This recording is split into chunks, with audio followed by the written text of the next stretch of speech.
Word bowling game.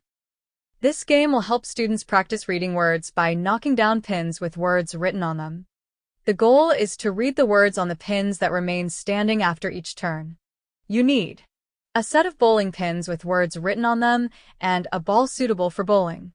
Before starting the game, decide how many rounds each student will have. This helps manage the game flow and ensures everyone gets a fair turn. Arrange the pins in a standard bowling formation at the end of the playing area. Each student rolls the ball toward the pins.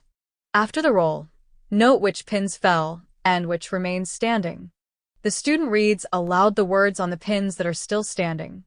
If the student reads all of them correctly, he gets a point. Continue playing with the other students until everyone has completed their rounds. The winner is the student with the highest number of points. Note: this game can also be played with vocabulary words, where students are required to say the meaning of each word rather than simply reading them. Please note that translation in Arabic is available in the description.